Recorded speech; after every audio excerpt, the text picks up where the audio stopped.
Baldoni as her love interest. He is also the director of the film. Kind of. In name, in title. In name. When you see the movie, the title says he is the director. It's not the movie he thought he was directing. No, and so there's been a lot of talk about why. Hi, besties. Is Van Zandt the boogeyman? That's what Blake Lively and her attorneys say. And a dust-up that occurred on the docket earlier today and last night has come to a complete and utter thud, with the judge basically denying the motion to compel because they claim that Wayfair was procedurally, they didn't follow the rules of the court by going to the court first for a motion and not having a meet and confer and all of these things. And it didn't stop them from disclosing some details about this lawsuit, the Van Zandt sham, that poke a little bit more holes in what's going on and what Blake and her team are doing. Even though they pretend they're not Blake, and they are using a totally different law firm, and they are not agreeing that Blake or Ryan are going to come to this deposition that's apparently supposed to happen on Monday to talk about what happened in Van Zandt and how this lawsuit came to pass. I want to just knock out and sort of talk about a couple of the topics of conversation that Kevin Fritz brought to this court. And I know it's already been denied, but I feel like there's some relevant information here. So Kevin Fritz and Wayfair were bringing this conversation to the judge because they want them to testify, and they wanted some sort of like verification that they would be forced to testify to the full period of a relationship between Van Zandt and Stephanie Jones.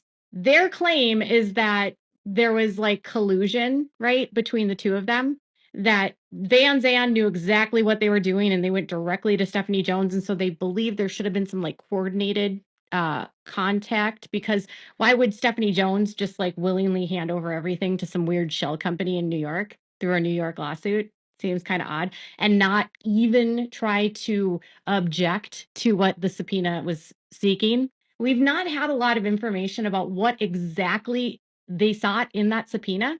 So let me just give you a bit of information. Miss Abel's counterclaims allege that in August 24, just prior to her scheduled departure from Jones Works, the Jones party seized her cellular phone, accessed the contents, and downloaded them. The counterclaim further alleged that Stephanie Jones disclosed at least some of her private communications to the Lively parties no later than August 21st, and continued to access her private text messages thereafter. And at some point transmitted Miss Abel's stolen communications to Miss Lively, her husband, Ryan Reynolds, and Leslie Sloan to harm Miss Abel. Miss Abel also alleges that Miss Lively conspired with the Jones parties to obtain Abel's stolen data under the guise of a legal process. On September 27th, 2024, Miss Lively used her company Van Zandt to file a lawsuit in the New York State Supreme Court against Doe defendants, the Van Zandt lawsuit. The complaint in the Van Zandt lawsuit alleges that the Doe defendants, the identities of whom are unknown to Van Zandt, breached unspecified obligations via unspecified oral promises or unspecified written agreements. Days after the Van Zandt lawsuit was commenced, Van Zandt issued a subpoena therein to the Jones parties demanding production of documents pertaining to the film It Ends With Us, Miss Lively, Mr. Reynolds, and sexual harassment and retaliation in connection with the production of the film, none of which are even remotely referred to in the complaint filed in the Van Zandt lawsuit. Jones then handed over the communication to Van Zandt. So he has shown the court like what the Van Zandt action was. And then the Jones parties then handed over Miss Abel's communications to Van Zandt. Subsequently, the Van Zandt lawsuit was discontinued in December 24, the same month that she included those communications in her pleadings. So essentially what he wanted was, they were having some fights over privilege and who was going to show up at this deposition. And they did a corporate subpoena, which means someone from the corporation can come as a representative, and then they can ask specific questions to the company about this action that was filed. And their argument was that right now we don't know who is going to be the representative.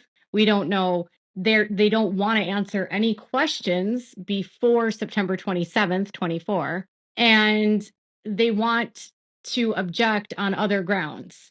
And I thought the most interesting part of this letter wasn't that they were fighting with Van Zandt, because I mean, it feels like it's just a game of they're they're trying to like they're like the masked singer, right? And or like they're like the masked man, and they are putting a mask on and they're pretending like they're not really Van Zandt, right?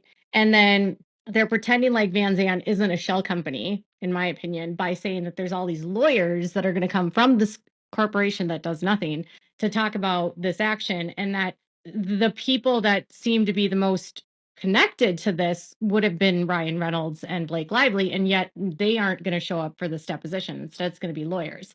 And then they don't want to answer any questions before the 27th of September of 24. So then, interestingly, Van Zandt then responded and they said that, well, they're kind of lying about this, and we already agreed we were going to show up and they're just being difficult and blah blah blah. And here's what I noticed is they provided a bunch of communications back and forth, and it really just felt like a lot of posturing and gaslighting that was happening from Van Zandt. That was my opinion. But I do want to show you what they were said in their response. They're claiming that this letter was to use the court docket to advance an unfounded narrative and generate media coverage around Van Zandt, or to manufacture a dispute where none exists. They claim that they told the defendants in writing on multiple occasions before they filed this motion that they were going to comply with this deposition. So they're saying that they should just be denied as moot. Now, the judge didn't deny as moot. Instead, he just said they didn't follow the rules of civil procedure, which was a meet and confer. So it was like dismissed on a technicality, which means that if they continue to argue and it's still not getting resolved, then Kevin can reaffirm and file a new one. With respect to the narrow issues, which is Van Zandt's objections regarding the relevant date range of certain topics, they never once raised or conferred with Van Zandt on this issue, nor has Van Zandt ever refused to provide testimony on any of the topics set forth in the subpoena. Upon receiving their motion, we asked counsel for defendants to withdraw their motion to compel because there is no dispute, therefore nothing to compel. And then they go through their timeline. They say that they will produce a deponent to testify, and they're claiming that this is an attempt to manufacture a dispute where and drag non-party Van Zandt into litigation for show, allowing the defendants to reiterate their misleading narrative about Van Zandt for the press. They really want to spend time distancing themselves from the fact that this was a sham action, okay? Because they filed that lawsuit, and then the lawsuit has nothing to do with the movie, and yet they're seeking information from Jones Works about a movie, but the lawsuit says nothing about It Ends With Us. It says nothing about Justin Baldoni. It says nothing about sexual harassment. It says nothing about retaliation. It says nothing. And so Wayfair's presentation to the judge was like, this is proof to us that this was brought for improper reasons because they sought discovery that wasn't in line with the claims of the case. And you can't request discovery that doesn't match the case itself. That would be improper. It would be a violation. And knowing full well that they didn't notify anyone and Miss Jones didn't push back, it sort of reiterates to them like, this is done for improper purposes. Because why would Stephanie just hand this over if they didn't know? And so they want the communications between them two so they know why this happened, right? Because what rational business owner would hand over everything with not so much as an objection? Like, what are you asking for, Van Zandt? This has nothing to do with me, right? Their whole claim is they did this to legitimize the data that they already had received, so it wasn't viewed as breach of contract for Stephanie Jones, and so it also was legally obtained by Blake Lively. It is interesting because they objected to the timeline of when questions could be asked. And there's a footnote here, and it says the subpoena contained a time period that began on January 1st, 2022. Any mention of Van Zandt in the claims in this Jones litigation relates to Van Zandt's involvement in a New York State lawsuit that was filed in September of 24. Thus, Van Zandt objected and stated that the appropriate time period was on or about the filing of the lawsuit. It did not, however, refuse to answer questions prior to that date or refuse to provide a corporate designee. As defendants know, had Van Zandt sought to limit the scope of the topics, it had to file a motion for a protective order with this court. Instead, Van Zandt served an objection and response met and conferred as appropriate and confirmed multiple times that it would designate and would testify on the topic. Another footnote says the defendants characterize this as a request to compel testimony about the full period of Van Zandt's relationship with plaintiff Stephanie Jones and Jones Works. Defendants used their motion as a vehicle to reiterate their baseless claims, regardless how evidence of their misconduct was obtained from Miss Abel's phone and their media-friendly theory about the underlying Doe litigation in New York court. Defendants suggest without any evidence that there was a prior relationship between Van Zandt and Jones Works. Van Zandt is preparing a deponent to testify about any alleged relationship Van Zandt had with Miss Jones and Jones Works as set forth in the relevant topics. So they're going to deny they had any relationship with Jones, it sounds like. But again, it's like they are saying that this is a way to put out a narrative. And then they also say that the catch-all request was to withdraw all objections to the topic, given the sprawling nature of the defendant's subpoena. Van Zandt asserted several standard objections to the topic, including relevance, privilege, work product, burden, time period, and overbreadth. It appears that the real reason made a catch-all demand was to create an appearance of a dispute and meet and confer so that they could file a motion to compel on all of the objections. Defendants had multiple opportunities to raise any concerns about the time period objection specifically, but never did, and simply demanded that all objections, including privileged objection, be withdrawn, is not reasonable or made in good faith. It's interesting, right? They maybe Fritz's communications weren't perfectly reiterated, right? But the point was that they were having a disagreement about the timeline, and then they suddenly tell the court, oh, no, we don't have a disagreement about the timeline. And if we did, we would actually do a protective order, and we're not going to seek a protective order. We'll answer questions. So in a way, it kind of gives him, Fritz, the validation or what he wants, that they're not going to object to questions about that. The judge denied it procedurally because they didn't meet and confer on this minor technicality. And then he said that they can basically get attorney's fees, which means that he missed a step by meeting and conferring on the timeline, right? If they cannot get to a point where they can agree, then he can come back with a new motion to compel, right? Fritz filed a response and a leave to file request to add more information.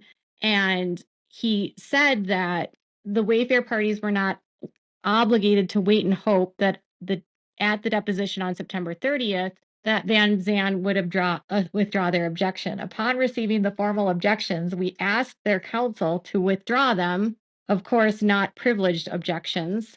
Van Zandt failed to do so. In the early morning of September 25th, 25, we asked the counsel to meet and confer during a morning business hours.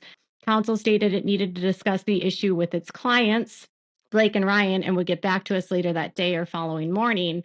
And then on the 25th, no response was received. Given the looming 30th September deposition, it would be improper to further delay judicial intervention.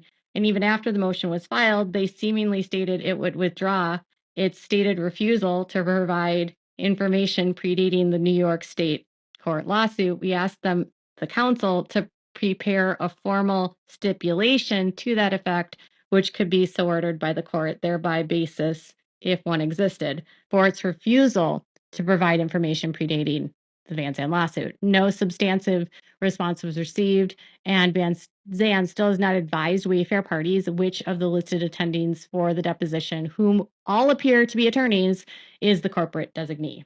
To the extent Van Zandt is now agreeing to withdraw the time period-based objection, the motion should be granted as unopposed.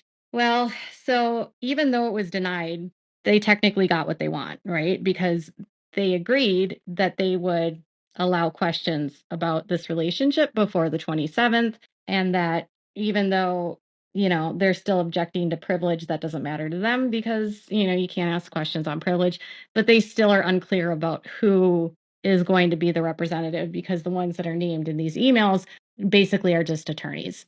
Now, if Blake and Ryan were actually Van Zandt, Blake was at Disney World yesterday and Ryan was at an event being, Ryan Reynolds. So they were too busy in their real world to deal with such issues of, talking about their company that filed this sham subpoena and filed the sham action.